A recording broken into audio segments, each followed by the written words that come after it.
Hello, my name is Mark Billington, and today we're going to take a look at grading a paper that's been submitted digitally within Brightspace. I'm in a test course for Intro to Nursing, and we're going to go up to the blue nav bar and choose Grades first. This will allow me to see all of the grades for all of my students and all of the different things that might be going on in a course. We'll scroll over to week 6, and in week 6 we have 3 different assignments available: a discussion forum, a quiz, and a paper. We're going to concentrate in this session on the paper, so we'll go ahead and click on the downward facing caret, choose Enter Grades, and in the grades then you can see that I've already started working on the grades, but I haven't completed any of these at this point.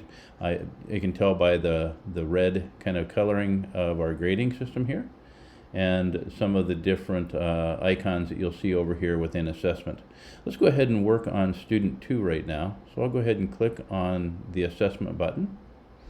And I can see the different student papers here. I can download it by clicking on it, or I can adjust how I work with this. Right now I'm really not interested in downloading it. I just want to view the document and score it here. So we can see that student's paper pop up.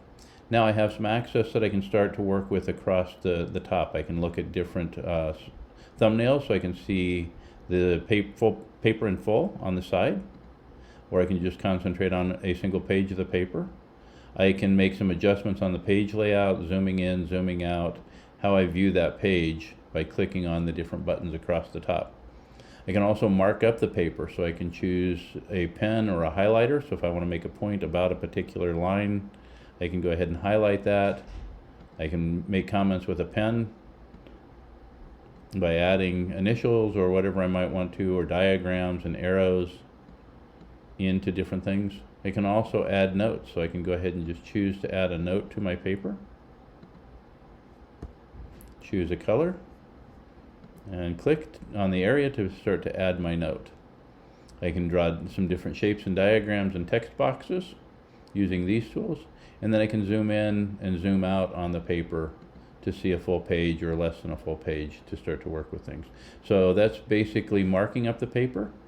As I start to do the grading, I may want to look at my rubric, so I can go ahead and click on the rubric, and that's going to open up another tab in my browser, and I can scroll down through to see all of the different pieces in the rubric. So if I want to score this paper, I can go ahead and start clicking on the different rubric entries to decide how I want to grade this particular paper, and I can move back and forth between tabs now, so I can go back and see the paper and then go back to my assessment rubrics and continue down through the page until I get to the bottom and I see that this student, with the grading that I randomly chose there, had a 42.5 out of 50. Each of those different rubrics, I can go ahead and add my own feedback on each individual criteria here. And when I finish with that grading, I can go ahead and choose Close, and then continue on down through. I can put some overall feedback for the assignment here. I also have the option to add a file, so if there's a file that I want to include as some feedback for the student, or record audio or video, I can provide audio and video recording by pressing those buttons. Once I've finished all of my grading process, I can go ahead and choose Update, and that will finish up the grading for that particular student. I will move on then by pushing the forward and backward button to individual students, or I can always go back and just look to see what the submissions look like.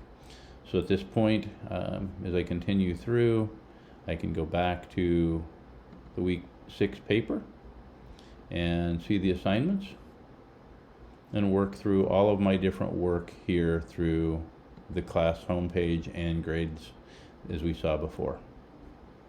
So that should get you started with grading your papers and how to take care of some of the different individual types of things that might be happening with those submissions. Thanks very much and have a great day.